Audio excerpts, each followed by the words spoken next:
Hi, I'm Monica. First of all, I want to thank Annalisa for the kind introduction, and thank you so much for having me as part of this great day, which is truly remarkable. You know, advancing women in business has been a topic that's been so dear to my heart, and it's really a thread to my life.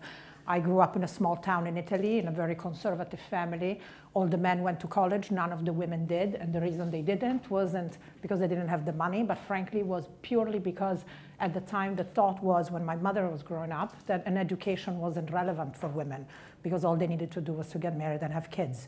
I wouldn't stand for that, so I'm the first woman in my family to go to college, the first one to go to graduate school, and wanted to do something with my life. When I graduated from college, I went to London, and that's why, by the way, London is a little bit like coming home, where I got my first job at Merrill Lynch in M&A. And I took the job because at the time I realized in Italy there weren't opportunities for women, at least that I thought were relevant. And also because I wanted to be financially independent and I wanted to pursue my dream. And my dream was that women can have it all. They can have a big career. They can have a big family if they want to. And I really believe that. But if you think about it, my story, like all of your story, is really about courage.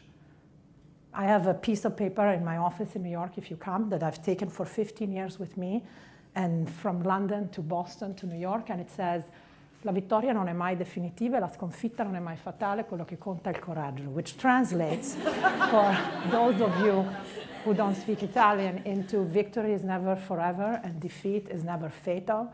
All that matters is courage. All that matters is courage. And this is not just my courage, it's your courage, it's all of our courage. So with that, about 20 years later, like Annalisa said, I work at Goldman Sachs. I run a global group. I also run the Firm-Wide Women's Network, which, let me say, is a terrific organization of thousands of women at the firm. And our objective is exactly this, advancing women within the firm.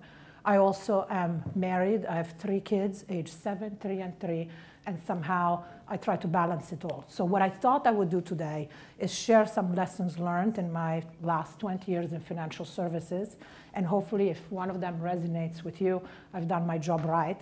When I speak, I normally do everything in 3 M's, because 3 M's are my initials, for whoever has heard me last time around. But today I figured I would do 5 M's because I had so much to say, but I'm going to be quick.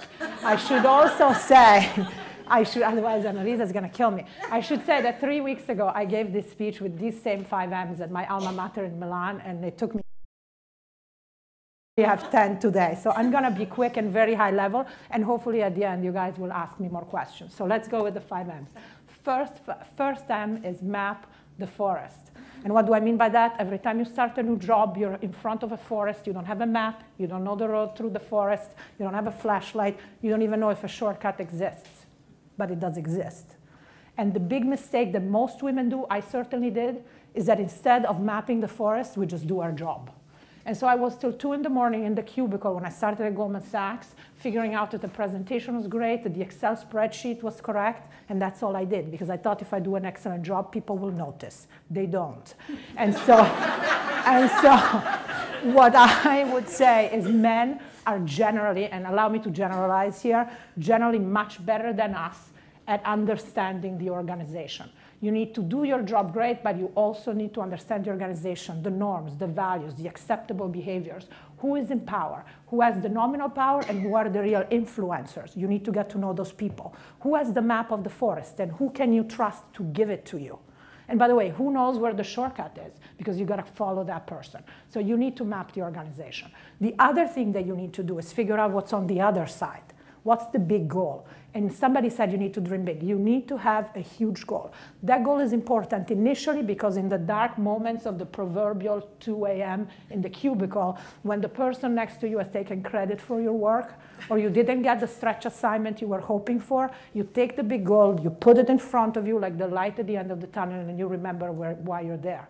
Whether it is that you want to have the corner office at Goldman Sachs or be the CEO at your company, or whether it is that you want to be whatever you want to be, the best entrepreneur in your field, you need to have that big goal. Later on, that big goal is going to be important because you need to articulate it to the people that work for you so they will go with you wherever you want to go. So map the forest. Point 2, maximize what is in your control. Most of our career is unfortunately not in our control because the economy may impact it, the fortunes of your company, the boss. There may be a great boss and then gets fired, and there's a new boss that doesn't like us. A lot of things are not in our control yet. The people that I met in my life that were most successful are the people that absolutely maximized what is in their control, which is a lot.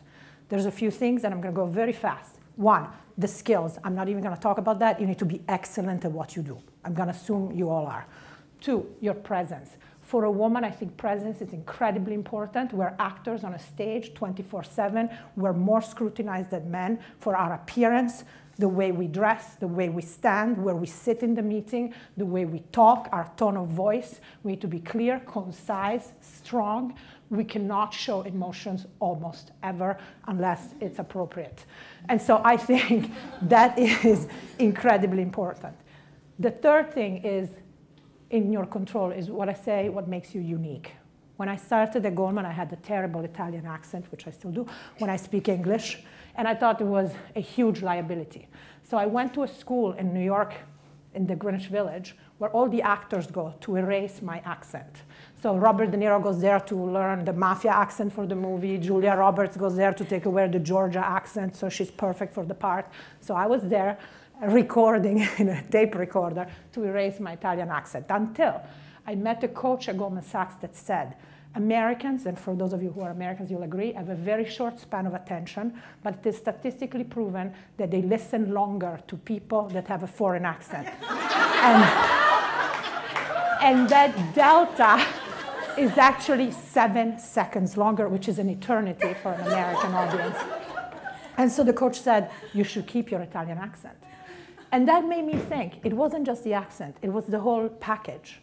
So I needed to turn a perceived liability into an asset. I'm Italian, I have an accent, I'm warm, I'm direct, I connect with clients better, I know about art, I'm from Milan, so I know about style, I know about food, I know about hotels. There's a lot of things that come with that. So you need to figure out what it is that makes you unique, whether it is that you were a chef before going to graduate school, you were an athlete in college, you know, everything about ballet, I don't care. Turn up the volume 3 notches on that to make sure you're memorable. When you are in a large organization, you need to do that. And then the final thing that is in your control is what I call the meeting. So there's a banker at Goldman Sachs, no longer there, that was very famous. His name was Byron Trott. And the reason why Byron Trott, you remember, was famous is because Warren Buffett, in his annual report one year, in the letter to the shareholders, said that the only banker on Wall Street that he trusted was this guy, Byron Trott. So obviously, in my world, that's a big endorsement. So I was in St. Louis doing a deal. We were selling a company, and I'm walking into a meeting with Byron. And I say, Byron, give me a piece of advice. And he says, I'm going to give you great advice. Like, what is it? And he says, treat every meeting like it's your last. Treat every meeting like it's your last. And that's seriously the best advice I've had in my career, possibly in my life. And the reason is you need to give it all, every meeting, all the time. Even if you think you're in the lamest internal meeting with people that won't matter to your career, still give your best. You never know. Every opportunity is an opportunity to make an impression. And that's incredibly important. Third point. Master networking. Now, I could talk an hour about networking, but I won't. The point is, this is not a solo flight. Nobody cares about career more than you do, but you're not alone in the flight deck. There's a lot of other people that go with you. And people think that networking is phony, handing out cards, shaking hands, not really care, but that's not networking. The definition of networking that I like, which there's many, but that's my favorite, says that networking is building lasting relationship with people that are mutually beneficial. Mutually beneficial. So I think about it, networking is all the time. Think about how you met your spouse, how you choose your doctor, the neighborhood where you live. Probably somebody you trust gave you advice. That is networking. So we're all great networkers to begin with. But to put a little framework on it, very quickly, please stop me when I don't have any more time. I'll skip some M's, I'll do it in the Q&A. The way I would think about the network is the following. One, there's an internal network and an external one. And both extremely important. In the internal one, there are different constituencies, and you need to have them all in your network. One, the coaches. These are the people at your level or below that help you get the job done. They give you the information, they know about the organization, they help you get the job done. Two, the mentors, and Amanda was talking about the difference between mentors and sponsors. Mentors, senior people, you go to them for advice, trusted, confidential advice. The sponsors, not to be confused with the mentors, as you know, are the people that pound the table for you when you're not there, when there is the promotion meeting. I think the promotion should go to Amanda for the following 5 reasons. That's the sponsors. If you don't have the sponsors, you won't progress further than you are. Extremely important. And finally, the junior people. When I started my career, somebody told me, you know, you're managing up because you're at the bottom of the totem pole, but you need to figure out very quickly how to manage people below you. Because guess what? 20 years in your career, everybody's below you. So you better know how to do that. So you need to find junior people that you trust and manage them very aggressively. Now, I'm not going to give you further tips on networking. On the external network, I would say it's a lot of people. It's the people that you meet at the gym, your family, your friends, tremendous amount of people that you meet in your alumni network, people that you meet today. These are the people that you should be networking with, and you shouldn't be just handing out cards, but find one person that you can connect with. In fact, I would say, let's stop for 3 seconds, turn around and introduce you to the person to your right. If you don't know her already, please, right now, and make sure that you continue the conversation later.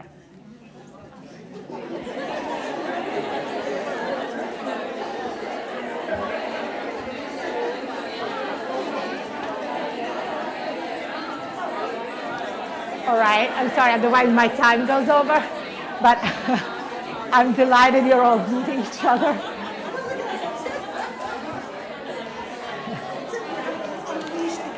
I'm sorry, I've unleashed the, okay, can I have 2 extra minutes, please, 2 minutes. All right, so just 2 words of advice on networking. Again, I have about 15 points, but I'm gonna make a couple. One is, think of yourself as a business. I'm Monica LLC, she's Amanda LLC, she's April LLC, and create your own personal board of directors with sponsors, coaches, mentors. Try to make a list of who these people are.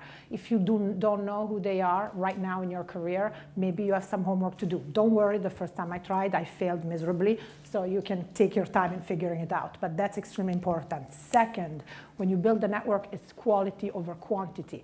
Don't look for many people, just find the ones that are really helpful to you and you're helpful to them. Third, make sure you give first. You need to be open, talk to people, but don't go into a conversation wondering what that person can do for you. Think about what you can do for them. Give first, extremely important. Be thoughtful, be listening, be helpful, and collect chips. I call it networking equity. Just collect all those chips. And then finally, last point on this, and then we're moving on, you need to cash the chips. I find women are so nice and nurturing. We talk to everybody, we are helpful, we're so helpful. We're incredibly helpful. And then when it comes the time where we need something, we're afraid to ask. Don't be afraid to ask. Cash those chips. I cannot overemphasize how important that is. Now, 4th point, super fast, methodically reassess. What do I mean by that? Once a year, when you do the New Year resolution, stand in front of the mirror, ask the tough questions. Do I still love my job? Because if you don't love your job, you won't be the most successful at it. Do I still find that the commitment of my career are compatible with the commitment of my life? Am I in line for the next promotion or my career is stalling? You need to ask those questions. And if you cannot answer positively, maybe it's time for a change. If you do not answer positively, you're not going to be the best at what you do. It's as simple as that. The second thing that you need to reassess is the big goal. Remember the one on the other side of the forest? You need to keep that very current. And I would say 2 things. 1, it needs to be big. It needs to be huge. I met last week a woman from Nigeria. She's my mentee because at Goldman we have a program called 10,000 Women where we go and help in underdeveloped countries, 10,000 women, putting them through education and helping them start a business. Because we believe that the largest underutilized asset in the world is women, and we want to make sure they participate in the economy in those countries. So this woman from Nigeria started a catering business, and she came to my office, and so I was getting an update on the catering business, and I said, what's your goal? And I'm expecting she would say, well, you know, I have this catering business, I'm going to start the catering business in the next town over, or something like that. Instead, you know what she said to me? My goal is that I'm going to be the largest caterer in West Africa. Actually, I'm going to be the largest caterer in Africa. So, why is this important? It's important for one reason. people want to follow successful people. Do you think the people that work for this caterer are more excited if she wants to open next town over, or if she wants to be the largest caterer in Africa? I mean, we want to be realistic, but you know what? She could be, right? And so dream super big, have really big goal, make sure you can express it concisely and very frequently. Extremely frequently, you need to refer it to your people so they will follow. And then finally, the last M, move the mountain.